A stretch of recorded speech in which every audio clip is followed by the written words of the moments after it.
Hey, what's going on, guys? Today I have something really cool that I haven't seen anywhere else on YouTube. There's a couple of videos on it that are a little old, but I don't think it has as much attention as it needs. Now, I was reading up about God's number. Now, this is the number that they gave to the Rubik's Cube, which is basically the lowest number of moves that it would take to put a Rubik's Cube back into its solved state from any given scramble, which is 20. It takes just 20 moves from any given scramble, well, at most 20 moves, as the most efficient method, to return any cube back into its solved state.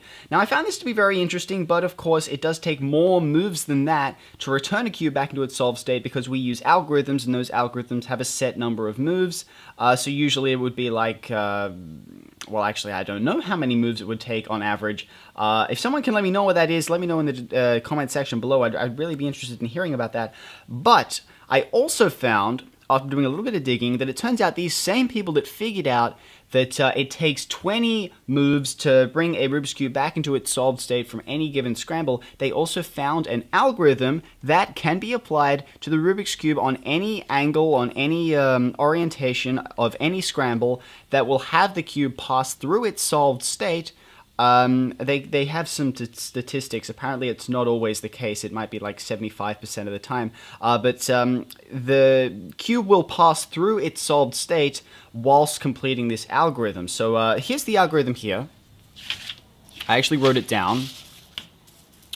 So I had to put a grid there so I could actually follow it because it was kind of getting jumbled up.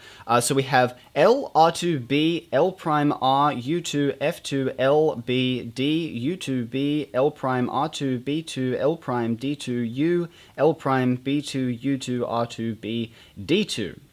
Long algorithm, 25 steps long, but this algorithm, if applied to any scrambled cube on any axis or any orientation, it will turn the cube back into its solved state. So let's give it a try. So I got a cube here. I'm just going to give it a scramble because I don't have a scrambler here right now. And I think that should be good enough.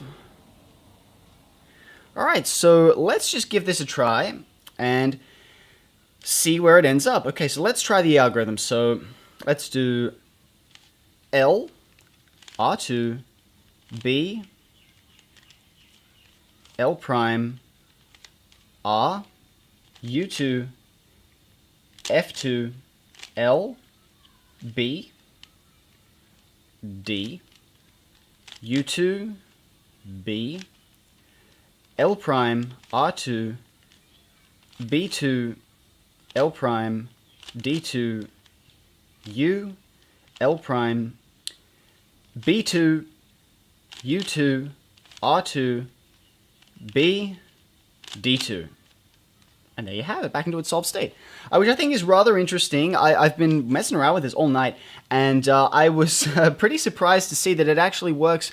That's actually a very rare case where you get right to the end of the algorithm. Usually, it will pass through its solved state at any given point on this algorithm, so you could probably get like 9 or 10 steps in. Usually, it's around 14, 15 that the puzzle will be solved. Just to prove that this works, I'm going to do it again. So let's just do another scramble here. You can try this at home. You can try this at home right now. If you have a Rubik's Cube, then you can give this a try yourself. If it's already scrambled, then you can follow along with me and give this a try. So let's just do a load of scrambling here. Okay, so that looks pretty good. So let's give this another try. So L, R2, B, L prime, R, U2, F2, L, B, D, U2, B, L prime, R2. and it's already passed through its solved state. So you can see I've got B2, L prime, D2, U, and the rest of the algorithm still to go. So that is the nature of the algorithm. It's not like any other algorithm where it will cycle the pieces.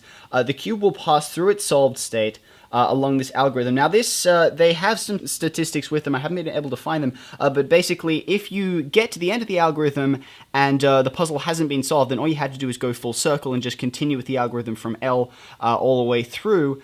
And usually by the second time, sometimes it happens, you'll have to go through it a third time. But basically, if you just continue following this sequence, the cube will pass through its solved state whilst performing this algorithm. Okay, so the reason that it does this, I'm not entirely certain, but basically this algorithm has been built on statistics. Statistically, what is most likely to bring two pieces together? And this is just based on all of the other algorithms that are out there floating around today, all of the OLL, all of the PLL, all of the F2L algorithms.